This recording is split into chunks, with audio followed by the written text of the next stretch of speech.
Thank you.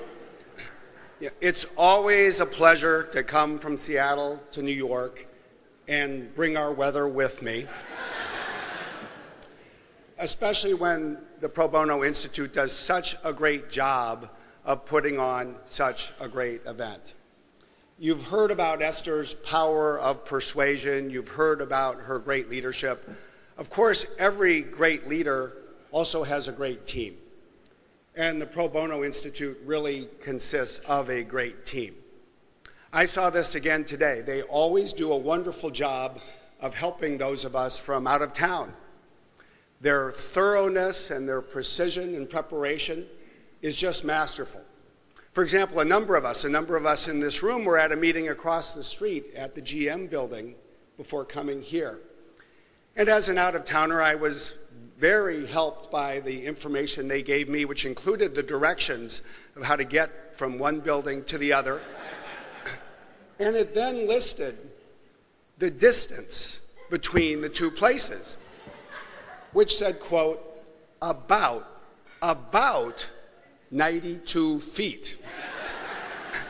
Now, I've been sitting next to Esther all night, and I have been resisting the temptation to ask her two questions. First, how'd you figure that out? And second, what level of precision is required if you're writing at the Pro Bono Institute in order to delete the word about? I don't yet know. But as you've heard, we get together at an important time. Every year, this dinner reflects something of a milestone. It gives us the opportunity to look forward, as you heard, and also to look back. Certainly, as we get together in November of 2008, we look back and we appreciate the progress that has been made in the last 12 months, the strides forward in innovating and growing pro bono work. And yet at the same time, it's just so unmistakably clear that as great as the progress has been in improving pro bono, the increase in the need for pro bono work has grown at a greater rate still. And so we all get together knowing that we have some important and some challenging times ahead. Times that really will test us, test our commitment to doing pro bono work.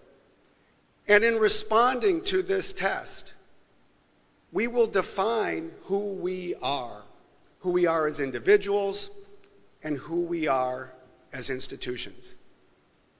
Now, in many ways, there's not altogether something new about this, because many of the individuals and the institutions represented in this room tonight have been passing test after test and redefining who we are as a legal profession. Not just for the past year, but for the past 15 years. Because tonight's dinner also marks the 15th anniversary of the creation of the Pro Bono Challenge. So it's my pleasure tonight to commemorate what the leaders of those law firms did for all of us when they got together and they made this commitment 15 years ago. Like all things that are truly important, over time, it can be easy to forget the boldness of vision, the commitment and even risk-taking it took to put that first challenge together. After all, each firm was asked to commit that either 3 or 5% of all of its legal hours would be pro bono hours. They were asked to commit that this would include a majority of the firm's lawyers. And perhaps most notably, they were asked to commit to become transparent, to actually report each year how they were doing. By banding together and making that commitment, they started to create some fundamental changes in our profession. They led the way, and they've stayed the course. They've stayed the course through recessions and then recoveries, and as you heard so eloquently earlier this evening, through triumphs and through tragedies. They've inspired lawyers across the country to become more generous.